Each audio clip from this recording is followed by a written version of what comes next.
Welcome to the deep dive. This is where we take source material you provide and, well, really dig into it. Yeah, find the interesting nuggets. Exactly. So today we've got a really neat source. It's a quick study guide called ESL English as a Second Language. Right. And, you might hear ESL and think, okay, this is just for learners.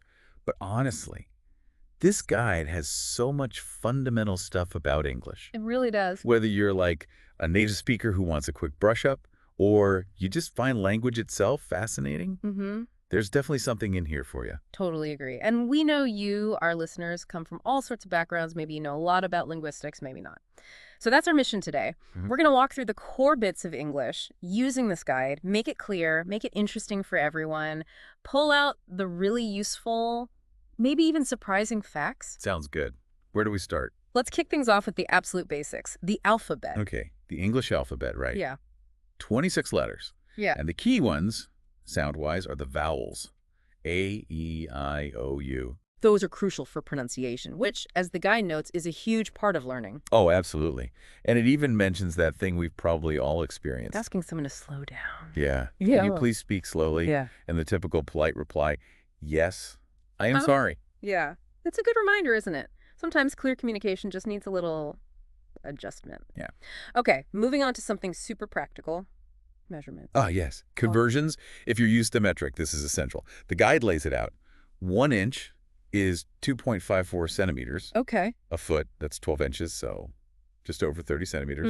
Mm-hmm. 0.3048 meters to be precise. Right. And then the big one, a mile, 5,280 feet. Which works out to about 1.6 kilometers. The guy says 3 miles is about 4.8 kilometers. Yeah. Useful comparisons. And land area, 1 acre is 43,560 square feet. Good to know. What about weight? Okay, weight. 1 ounce is about 28.35 grams. So pretty small. Yeah. And a pound, that's 16 ounces, comes out to 0.45 kilograms. Just under half a kilo. Got it. And liquids. Liquids. Okay, a cup is 8 fluid ounces. A pint is 2 cups, which is 473 milliliters. Nearly half a liter. Pretty close. Then a quart is 2 pints, and a gallon is 4 quarts. It's a whole different system, isn't it? Okay, next up, something we can all relate to, money. Always important. The guide highlights the US dollar, USD, and the euro, EUR. Makes sense. Yeah, and it gives some really good phrases for dealing with currency exchange. Like asking the rate. Exactly. What is the current exchange rate from USD to euro?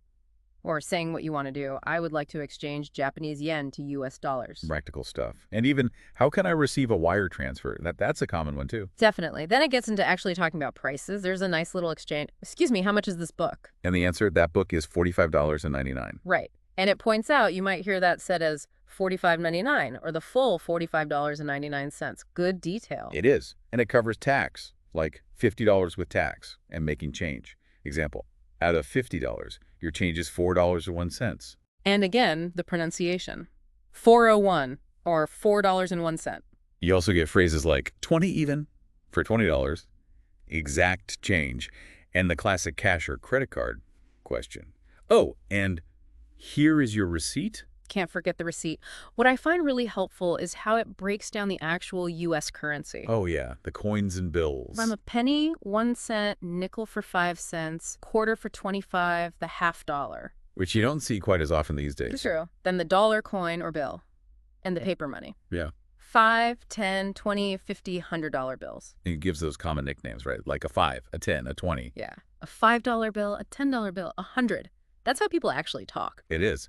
And to round out the money section, there's a great vocabulary list. Super useful. ATM, cash, credit card, debit card. Charge, check, withdrawal, deposit. Money order, bank check, direct deposit, checking account, savings account. Online banking, tax, receipt, bank statement, wire transfer. Pretty much covers your basic financial interactions in English. It really does. Okay, let's shift gears a bit. Talk about something more personal, family. Okay, family terms. The guide lays out the common ones.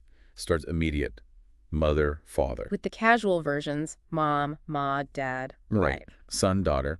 Then it mentions adopted children, grandparents, grandmother, grandfather. And all the diminutives. Grandma, granny, nana, grandpa, granddad. Yeah. Then uncles, aunts, cousins, nieces, nephews, grandchildren too, granddaughter, grandson. It also covers family through marriage, mother-in-law, father-in-law, brother-in-law, sister-in-law, And step relationships, stepbrother, stepsister. Yes. Also godparents, godchildren, guardians. And the general terms. Siblings, spouse or partner, husband, wife. It's quite a list. Covers a lot of ground. And right after that, it outlines the stages of life. Oh, yeah. From newborn and infant. To toddler, child, teenager. And finally, adult. Good basic terms for describing people. Okay, what structures our lives? Time and dates. Right. So the days of the week, Monday through Sunday. Standard stuff. And how to ask and answer. What day is it? It's Tuesday. Or for the date, what's the date? And the example answer is quite specific. Today is January 1st, 2001, a new century. Or simpler, it's the 18th. It also defines weekend, Saturday and Sunday, and work week, Monday to Friday. Plus, longer spans. Decade is 10 years, century is 100 years. Makes sense. And you need the months for dates, so it lists all 12, January through December. Followed by the 4 seasons: spring, summer, fall, or autumn, and winter. Basic timekeeping vocabulary. Okay, after time. Numbers. Numbers, yes. Starts with cardinal numbers, the counting ones. 0, 1, 2, all the way up. Includes examples like 2132. Shows how they combine. Goes up to 1 billion. It builds that foundation. Then it switches to ordinal numbers, the ones for position or order. Like first, second, third. Exactly. It shows first through 10th, first to 10th, and then jumps to show 100th, and 124th, 124th. Useful distinction. Okay, all this talk of basics is making me think about food. Huh, me too. The guide actually lists different types of places to eat. Oh, yeah. Like what? Fast food, family restaurants, buffet-style places. Cafes, coffee shop. Dillies, takeout places, and then, fine dining for something fancy. Leverage the range. And meals. Yep. Breakfast, lunch, snack, dinner, the main eating times. And some key food words, too. Beverage or drink, serving size, portion size, calories, nutrition. Important terms, especially if you're watching what you eat. Definitely. And it outlines the food groups, too, with examples. Right. Vegetables. Yeah. Broccoli, avocado, carrots, mushrooms, onions, corn. Fruits. Apples, oranges, grapes, berries. Grains. Things like whole grains, pasta, oatmeal, tortillas, grits, cereals, rice. Protein. Meat, poultry, fish, eggs, tofu, nuts, seeds, legumes, or beans. Dairy. Milk, yogurt, cheese. And finally, oils. Vegetable oils, margarine, mayonnaise, but also things like avocado and nuts, again, canola oil. It gives you a good vocabulary base for talking about food. Okay, so from eating well to feeling well. Health and well-being. Yeah, how to talk about how you feel if you're good. I am well, thank you, or I feel great, thank you. And if you're not. Phrases like, I do not feel well. Or, being more specific, I have a cold, I have a fever, I have a sore throat, I have a headache. And it includes some idioms, right? It does. I am back on my feet. Meaning you've recovered. I am under the weather, just feeling a bit sick. And I'm getting over a cold. You're improving. Useful ones. It also covers tiredness. Right. I am well rested. Or the opposite. I am tired, I am fatigued, or even I'm exhausted. And the really practical bit, calling in sick. Yes. Example. Unfortunately, I'm not feeling well today and will not be able to come in. And you'd add to school or to the office. And the typical kind response is, I'm sorry to hear that. I hope you feel better soon. Or, please take care. Get well soon. Standard polite replies. Now, hopefully you won't need this next section often. Safety. Right. Emergency situations. The guide lists things like fire, car accident, poison. Intruder, burglar, robber, domestic violence or assault, heart attack, serious situations. And crucially, the 911 emergency call basics. What is your emergency? And a possible response. There has been an accident. Knowing that simple exchange is vital. Absolutely. Okay, shifting to a lighter note after that. Different kinds of food. Cuisines. Just a quick list here. Chinese, Vietnamese, Japanese, sushi, French, Italian, Indian, Mexican, Thai. A taste of global flavors. Nice. And now back to interacting. Greetings and conversations. The essentials. Basic greetings. Hello, good morning, good evening, hi, hey, and good night for leaving. And then those first meeting phrases, how are you? And the classic reply, I am fine, thank you, and you. Also, what's your name? My name is Peter. Politeness too. Thank you. You are welcome. And introductions. Different ways to do it.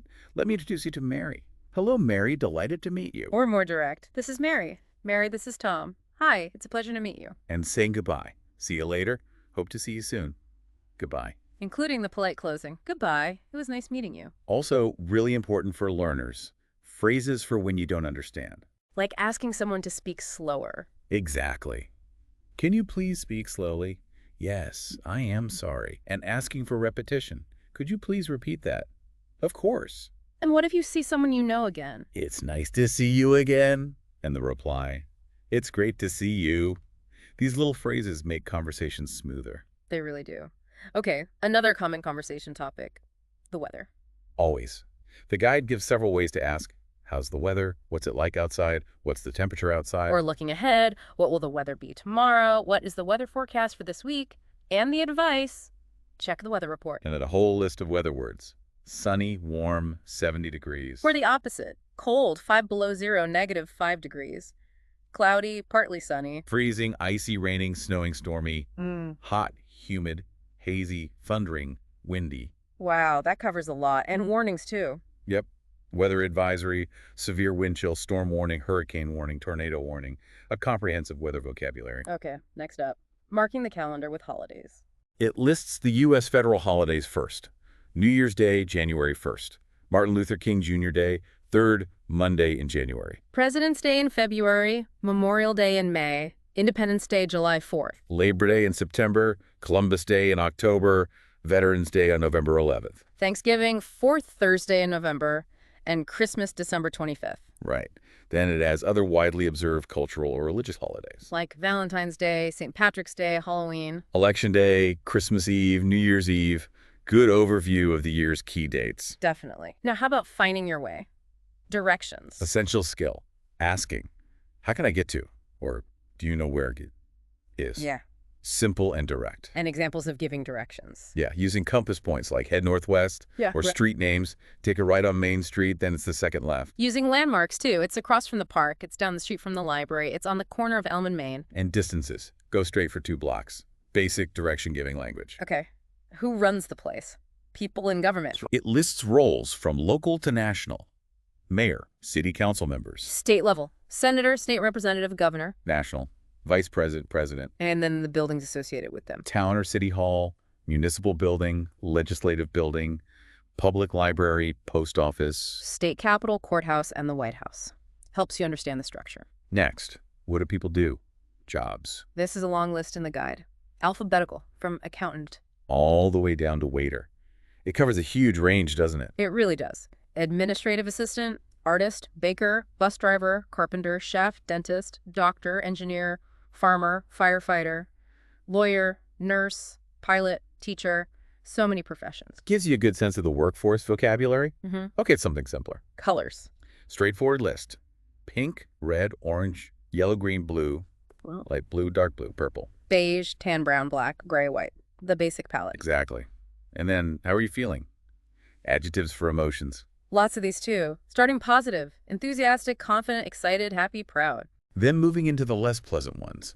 Lonely, homesick, sad, angry, confused, disappointed. Embarrassed, frightened, jealous, anxious, depressed, nervous. A wide range of feeling words. Helps you express yourself more precisely. Now, how about making requests and offers? Social interactions. Okay, offering something. Would you like to? Like, go for a hike. Or more casual. How about, like, having dinner? And asking permission. Polite ways like, is it all right if I? Would you mind if I? Or more formal. May I please? And the guide gives ways to say yes. Sure, go ahead, of course. And ways to refuse politely. Actually, that's not possible. I'd rather you not. Good to know both sides. What about asking for help? Phrases like, would you be willing to help me out with? And it mentions those promotional offers you hear. Would you like to try a free sample? Or please accept this gift free of charge. Everyday situations. Okay, back to location. Map directions. Simple but crucial. North, south, east, west. And the combinations. Northeast, northwest, southeast, southwest. Standard compass points. Yep. And speaking of geography, it then lists all 50 U.S. states. Plus D.C. and Puerto Rico. Handy reference. Definitely. Now, shifting to learning environments. Yeah. Education. Right. It outlines the school system structure. Starts really young. Daycare, preschool. Then elementary school, middle school, or junior high, high school. After that, options like vocational school, junior college, college, university. It covers a whole path. And distinguishes between types. Private versus public schools, boarding versus day schools, co-ed versus single sex. Good distinctions. And academic achievements. Degrees. It lists them. Associate's degree, bachelor's degree, or undergraduate. Then graduate degrees like master's and doctorate. Shows a progression. And subjects. What can you study? Oh, huge list here, too. Accounting, finance, agriculture, anthropology, biology, business, chemistry, communications, computer science, economics, education, engineering, English lit, history, journalism, law, math, medicine, music, physics, political science, psychology, sociology, statistics. You get the idea. Wow. And it gives examples of how to talk about it. Yeah, like I am majoring in business, or she was accepted into the journalism school. Real-world usage. And finally, for education, campus buildings. Common ones. Administrative office, auditorium, cafeteria, dormitory or dorm, library, student center. Paints a picture of campus life. Okay, back to health again, but more specific. Medical terms. This looks like another big list. It is quite comprehensive. Starts with things like ambulance, bandage, blood pressure, body temperature, body weight. Then procedures or visits, checkup, CT scan, diagnosis, emergency room, ER, exam. Places, clinic, hospital, doctor's office. People, doctor, nurse, patient, specialist. Also covers appointments, insurance, prescriptions, and specific ailments from allergy and asthma to cold, flu, infection, injury, pain, right down to wound. And includes examples like, I would like to make an appointment, or I have a fever and a cough. Really practical medical vocabulary. Plus body parts, right? Groups nicely. Yeah. Head, torso, arms, legs, and then upper body, lower body. Essential for describing where something hurts. Okay, next, what's your take on things? Expressing opinions. How to ask and give your view. Asking what you think about, or how do you feel about. Giving your opinion. Personally, I feel that. Or, in my opinion. Or, I believe. And acknowledging someone else's opinion. Phrases like, thank you, I hear what you're saying. Or, I understand where you're coming from. Shows you're listening. And what if you don't have an opinion? There are neutral phrases, too. I don't really have an opinion about that. Or, I haven't given it much thought. Useful social tools. Okay, let's jump into the modern world. Digital language. Yes, online vocabulary. Starts with account, Android, goes through app, blogging, cloud software. Code coding, creating accounts, desktop, digital citizenship, internet keywords, laptop. Logging in, media, messaging, online chat, password, PC, posting, profile. Search engine, social media, tagging, texting, username, web browser. It's the language we use online every day. And gives examples like, I need to log into my account, or she posted a photo on social media. Very current. Absolutely. Okay, now we're really getting into the nuts and bolts grammar, starting with nouns. Right.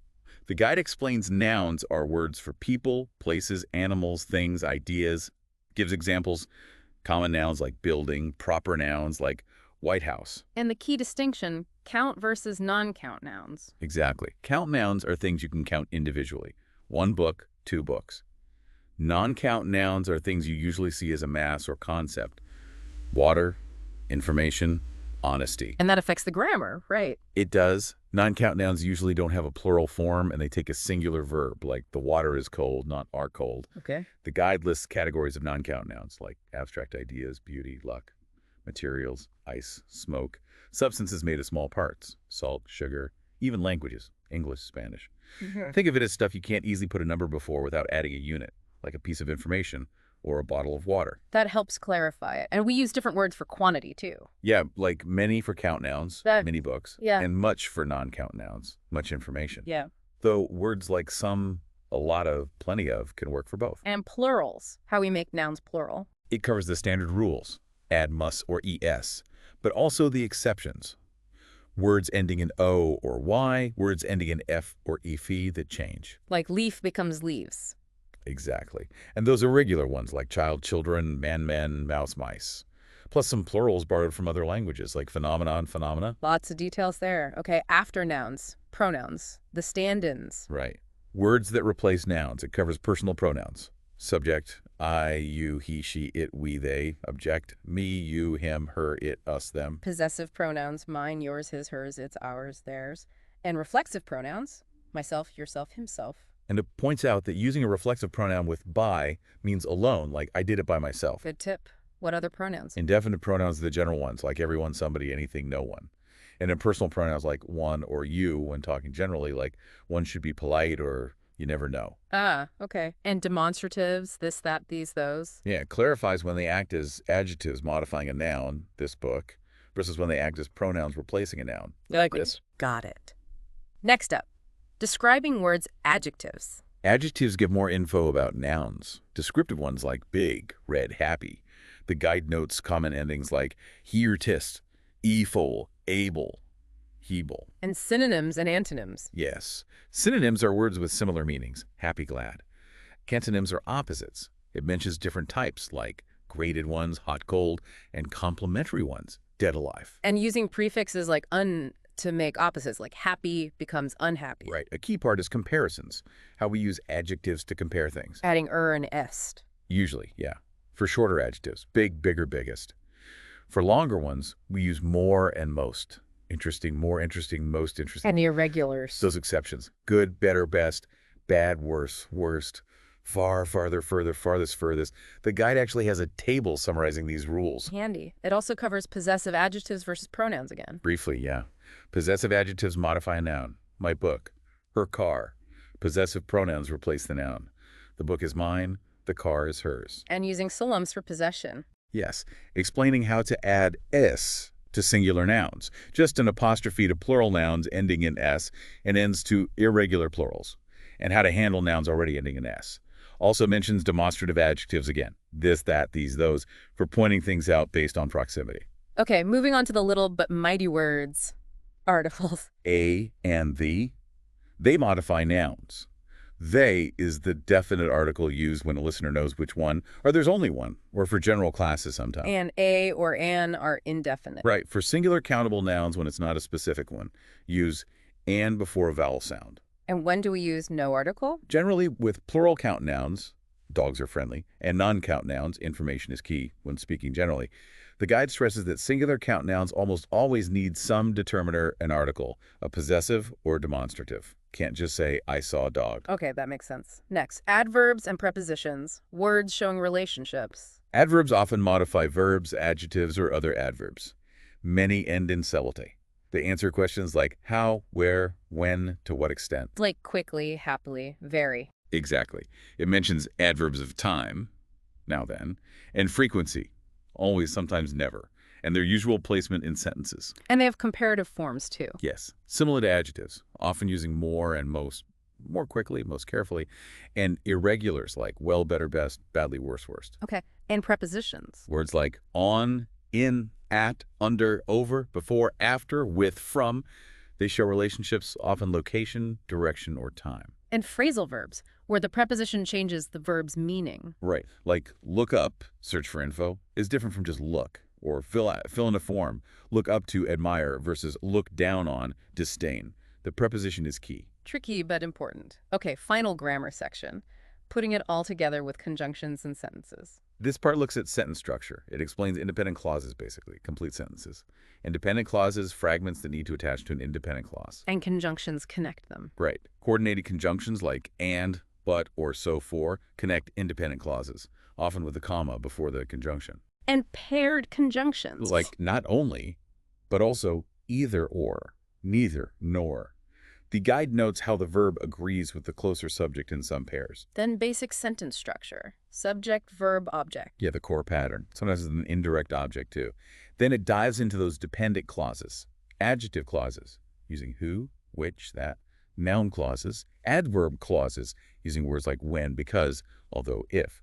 Shows how they add more information. How about making sentences negative? Using not, usually with an auxiliary helping verb like do, be, have, can, like I do not like spinach. And a warning, avoid double negatives. I don't have no money is incorrect in standard English. Good point.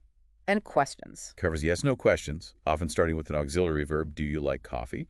And what questions, who, what, where, when, why, which, whose, how. Explains how word order changes and the use of auxiliaries. Even clarifies who versus whom. Briefly mentions whom is the object form and more formal. And points out, when asking about the subject, you don't need an auxiliary do. Who called, not who did call. There's a table of we words too. And tag questions. Like, it's cold, isn't it? Yep. Explains the pattern. Positive statement gets a negative tag. Negative statement gets a positive tag, and how they usually expect agreement. Also mentions negative questions. Don't you like coffee? Which often express surprise or expectation. Wow. Okay, that was a serious deep dive into the core of English grammar and vocabulary. It really was. That quick study guide packs a lot in, from the alphabet right through to sentence structure. It definitely shows how all these pieces fit together to make the language work. Absolutely. Yeah. And for you listening, Remember, this was tailored from the source you provided. It's a solid overview of those foundational English elements. So here's something to think about as we wrap up. Having revisited these building blocks, from basic sounds and words to how sentences are formed, consider how understanding them might unlock a deeper level of communication or comprehension for you. Yeah, what specific area maybe sparked your curiosity the most? Was it the grammar, the idioms, the vocabulary for specific situations? Or maybe think about how your own language handles these things. Are there surprising similarities or differences in, say, how plurals are formed or how questions are asked? Definitely food for thought. And as always, we're curious about what other topics or sources you'd like us to explore in a future deep dive. Let us know. Thanks for joining us on the deep dive.